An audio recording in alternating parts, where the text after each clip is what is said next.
सूतोवाच राजा पृष्ठम शुकेनोक्तम श्रीमद्भागवतम परम शुक प्रसादात् तच्छ्रुत्वा दृष्ट्वा राज्ञो ब्रह्मोक्षणम।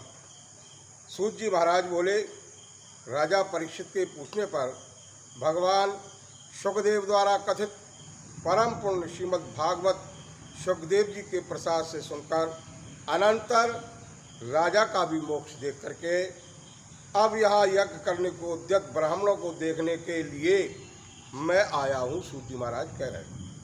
और यहाँ यज्ञ में दीक्षा लिए हुए ब्राह्मणों का दर्शन करके मैं कृतार्थ यानी धन्य हो गया। ऋषि बोले कि हे साधु, अन्य विषयों की बातों को त्याग करके भगवान कृष्ण द्वैपायन के प्रसाद से उनके मुख से जो आपने सुना है वही अपूर्व विषय हे सूत आप हम लोगों से कहिए। हे महाभाग, संसार में जिससे परे कोई सार नहीं है, ऐसी मन को प्रसन्न करने वाली और जो सुधा से भी अधिक हितकर है, अमृत से भी हितकर है, ऐसी पुण्य कथा हम लोगों को सुनाई। सूत जी महाराज बोले, ब्राह्मण के चरु में क्षत्रिय का चरु मिल जाने से उत्पन्न होने पर भी मैं धन्य हूँ। जो श्रेष्ठ पुरुष भी आप लोग मुझसे पूछ रहे हैं, भगवान व्यास के मुख से जो मैंने सुना है वो यथा ज्ञान मेरी समझ के अनुसार, बुद्धि के अनुसार कहता हूँ। एक समय नारद मुनि नर नारायण के आश्रम में गए, जो आश्रम बहुत से तपस्वियों, सिद्धों तथा देवताओं से युक्त था और बैर, बहेड़ा, आंवला, बेल, आम, अमला, कैथ, जामुन, कदम्बादि और भी अनेक वृक्षों से शोभायमान था। भगवान विष्णु के चरणों से निकली हुई पवित्र गंगा और अलकनंदा भी जहाँ बह रही हैं, ऐसे नर नारायण के स्थान में श्री नारद मुनि ने जाकर महामुनि नारायण को प्रणाम किया और परब्रह्म की चिंता में लगा हुआ है मन जिनका, ऐसे इंद्रियों को जीतने वाले, काम क्रोध आदि छहों शत्रुओं को जीते हुए निर्मल चमक रही है अत्यंत प्रभा जिनके शरीर से, ऐसे देवताओं के भी देव तपस्वी नारायण को साष्टांग दंडवत प्रणाम कर और हाथ जोड़कर नारद उस मुनि व्यापक प्रभु की स्तुति करने लगे। नारद मुनि स्तुति करने लगे। नारद जी बोले कि हे देव, हे जगन्नाथ, हे कृपा सागर, हे सतपति, आप सत्य ब्रह्म हो, त्रिसत्य हो, सत्य आत्मा हो और सत्य संभव हो। हे शक्तियों ने आपको नमस्कार है, मैं आपकी शरण में आया हूँ। आपका जो तप है वह संपूर्ण प्राणियों की शिक्षा के लिए और मर्यादा की स्थापना के लिए है। यदि आप तपस्या ना करें तो जैसे कलयुग में एक पाप करने से पृथ्वी डूब जाती है, वैसे ही एक के पुण्य करने से सारी पृथ्वी तर जाती है, उद्धार हो जाता है, सुखी हो जाती है। इसमें किंचित भी संदेह नहीं। पहले सतयुग आदि में जैसे एक पाप करता था तो सभी पापी हो जाते थे, सब पापी बन जाते थे, और ऐसी स्थिति हटा करके कलयुग में केवल कर्ता ही पापों से लिप्त होता है। ये आपके तप की स्थिति है। हे भगवान, कली में जितने प्राणी हैं सब विषयों में आसक्त हैं, विषय वासना में लगे हुए हैं। स्त्री, पुत्र, ग्रह, संसार में लगा है चित्त जिनका, ऐसे प्राणियों का हित करने वाला जो हो और मेरा भी थोड़ा कल्याण हो, ऐसा विषय सोचकर आप कहने के योग्य हैं। आपके मुख से सुनने की इच्छा से मैं ब्रह्मलोक से यहाँ आया हूँ। उपकार प्रिय विष्णु, भगवान सदैव दूसरों का उपकार करते, परोपकार करते, ऐसा वेदों में निश्चित है। इसलिए लोकोपकार के लिए कथा का सार इस समय आप सुनाइए, जिसके श्रवण मात्र से निर्भय मोक्ष पद प्राप्त करते हैं। इस प्रकार नारद जी का वचन सुनकर भगवान ऋषि आनंद से खिलखिला उठे और भुवन को पवित्र करने वाली पुण्य कथा आरंभ की।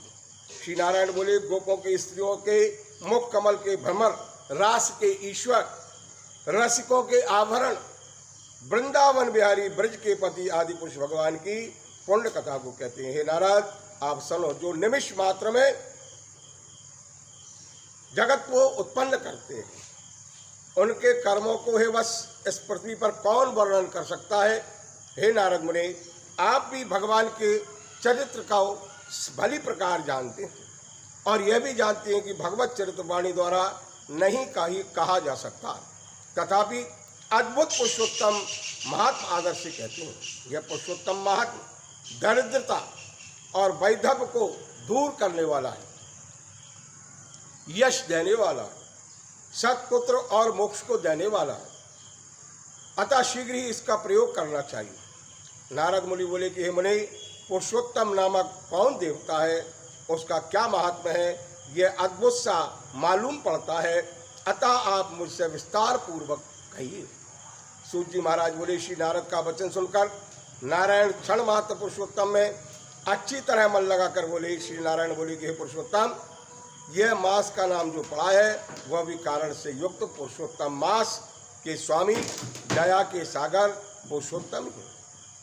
पुरुषोत्तमेति मासस्य नामप्यस्ति सहेतुकम तस्य स्वामी कृपा सिंधु पुरुषोत्तम उच्यते।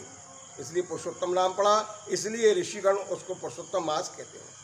पुरुषोत्तम मास के व्रत करने से भगवान पुरुषोत्तम प्रसन्न होते हैं। नारद जी बोले कि चैत्र आदि मास जो है वे अपने अपने स्वामी देवताओं से युक्त हैं, प्रत्येक मास का स्वामी देवता है, ऐसा मैंने सुना है। परंतु उसके बीच में पुरुषोत्तम मास का, पुरुषोत्तम नाम का मास नहीं सुना है। पुरुषोत्तम मास कौन है और पुरुषोत्तम मास के स्वामी कृपा के निधि पुरुषोत्तम कैसे भगवान हुए, हे कृपा निधि, ये आप मुझसे कहिए। इस मास का स्वरूप विधान के सहित है प्रभु कहिए। हे सतपथे, इस मास में क्या करना चाहिए, कैसे स्नान करना चाहिए, क्या दान करना चाहिए, इस मास का जप पूजा उपवास आदि इसमें क्या साधन करें, कहिए। इस मास के विधान से कौन से देवता प्रसन्न होते हैं और क्या क्या फल प्रदान करते हैं। इसके अतिरिक्त जो कुछ भी तथ्य हो वह है तपोधन कहिए।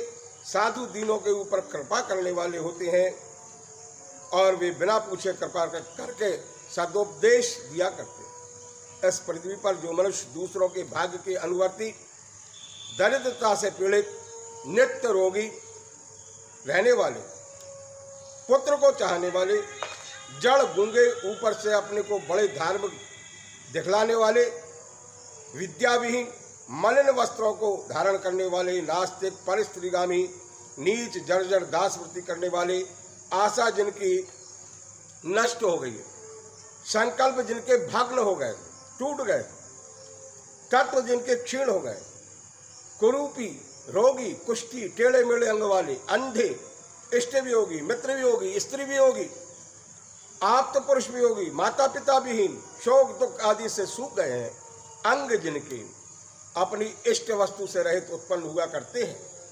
वैसे जिन अनुष्ठान के करने और सुनने से पुनः उत्पन्न ना हो, हे प्रभु ऐसा प्रयोग हमको बताइए। वैधव्य, वंध्यादोष, अंगहीनता, दुष्ट व्याधियाँ, रक्त पित्त आदि, मृगी, राज यक्षमादि जो दोष हैं, इन दोषों से दुखित मनुष्यों को देखकर हे जगन्नाथ मैं दुखी हूँ, अतः मेरे ऊपर दया करके हे ब्रह्मन मेरे मन को प्रसन्न करने वाले विषय को विस्तार से कहिए। हे प्रभु आप सर्वज्ञ हैं, समस्त तत्वों के आयतन यानी घर हैं। और सूती महाराज बोले कि इस प्रकार नारद के परोपकारी मधुर वचनों को सुन देव देव नारायण चंद्रमा की तरह शांत महामुनि नारद से नए मेघ के समान गंभीर वचन बोले। बोले पुरुषोत्तम भगवान की जय।